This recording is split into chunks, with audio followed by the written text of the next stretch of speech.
তো মনে হইতেছিল যে এটা মনে হয় বাংলাদেশ না, এটাই জাপান। ওদের কাছে নিরাপত্তাই প্রথম, স্পিড নয়। আর ওরা সামনে এই আফুসলগুলো দেখে ভাবছিলাম আপু একটা আপু, কিন্তু আসলে আপু। আসসালামু আলাইকুম, কেমন আছেন সবাই? আশা করি ভালো আছেন। আমি এখন টোকিওর উদ্দেশ্যে রওনা হলাম। চোখে প্রচণ্ড ঘুম, কারণ সারা রাত নাট করে সকাল 6টা বাজে বের হয়েছি, আর 7টা 15-তে আমার বাস। সেজন্য বাসায় তাড়াতাড়ি গিয়ে গোসল করে হালকা কিছু খেয়ে বেরিয়ে পড়লাম। তো যেখানে কাজ করি সেখানেই সাইকেল রাখছি। এখন হাইটা স্টেশন যাচ্ছি। স্টেশন যেতে প্রায় 10 মিনিট মতো সময় লাগবে। তো আমি প্রায় স্টেশনের কাছাকাছি চলে আসছি।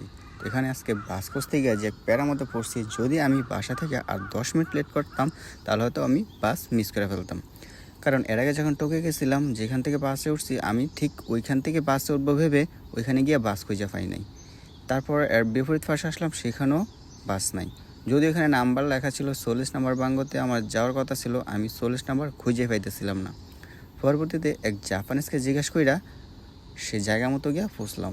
এখানে এসে পড়ছি আরেক বিপদে। এখানে দেখি 2টা বাস। তো প্রথমে এই সিরিয়ালে দাঁড়াছিলাম, দাঁড়ানোর পরে দেখলাম যে না, বাস তো মনে হয় এটা না, যেহেতু উইলার এক্সপ্রেসের টিকিট কাটছি তাহলে এটার সামনেরটা। তো যখন ড্রাইভারের কাছে গেলাম, ড্রাইভারের টিকিট দেখানোর পরে ড্রাইভার বলতেছে বাস এটা না, বাস পিসেরটা। কেমনটা লাগে? টিকিট কাটলাম উইলার এক্সপ্রেস, আমার ধরে দিছে স্টার এক্সপ্রেস। যাই হোক, পরবর্তীতে ওইটার মধ্যে গেলাম। সামনে যে লোকটা দেখতে পাচ্ছেন, ইনি কন্ট্রাক্টর, ইনি ড্রাইভার, সব কিছু ইনি। অবশেষে ওনাকে টিকিট দেখলাম, তারপর উনি আমার সিট নাম্বার বলে দিল, আমিও বাস ওঠার জন্য প্রস্তুত।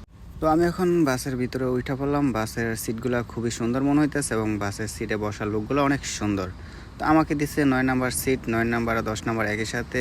তো আমি আমার সিটগুলো খুঁজে বার করলাম। সামনে এই আপুর চুলগুলো দেখে ভাবছিলাম আপু একটা আপু, কিন্তু আসলে আপুটা আপু না, আপুটা একটা ভাইয়া। সিটে বসার পর প্রথম ফুলাফাইন বিমান ওইটা যা করে আমি একটু ওইরকমই করতেছিলাম, লালালাই করতেছিলাম, জুতা লাড়াইতেছিলাম, সিট দেখতেছিলাম, এই আর কি। টাইম মেনটেন করার জন্য জাপান সবসময় সেরা। দেখেন, 15তে গাড়ি ছাড়ার কথা, 15তে গাড়ি ছাড়ছে, কিন্তু সামনে সিগন্যাল থাকার কারণে তেমন একটা আগাইতে পারে নাই। সামনে যে বাসটা দেখতে পাচ্ছেন এটা হচ্ছে উইলার এক্সপ্রেস, আর আমারটা তো হচ্ছে স্টার এক্সপ্রেস। দুইটা একই টাইমে ছাড়ছে এবং একই টাইমে টোকিওতে যাবে।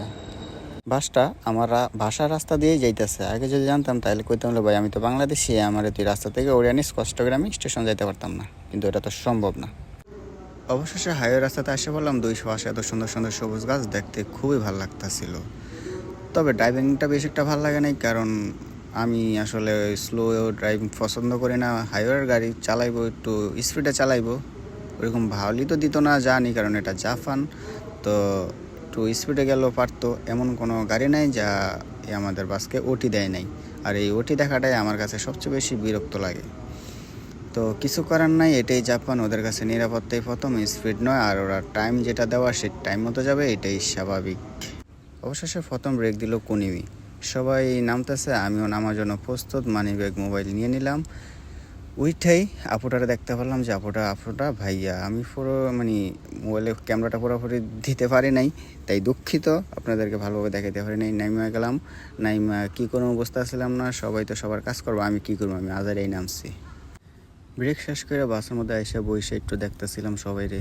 এমনি তো ডায়রা দেখতে পারি না, মোবাইল দিয়ে দেখলাম, কি আর করবো, হাজুকাশি।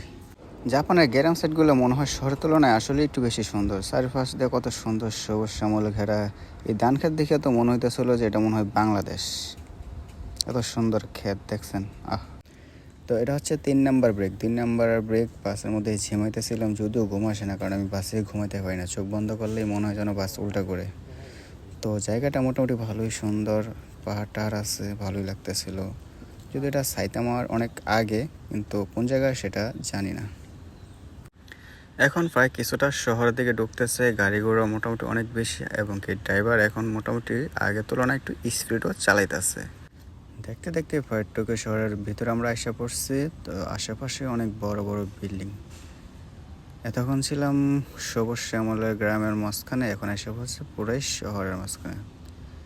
গ্রাম আর শহরের মধ্যে কি তফাৎ দেখছেন। অবশেষে আমরা সেনজুকু বাস টার্মিনালে এসে পৌঁছালাম। ওই যে লোক ডাকতেছে, তাড়াতাড়ি নাম। তো ড্রাইভারও গাড়ি সাইডে পার্ক করলো, সবাই যার যার ব্যাগ গুছাইয়া নামা শুরু করলো এক এক করে।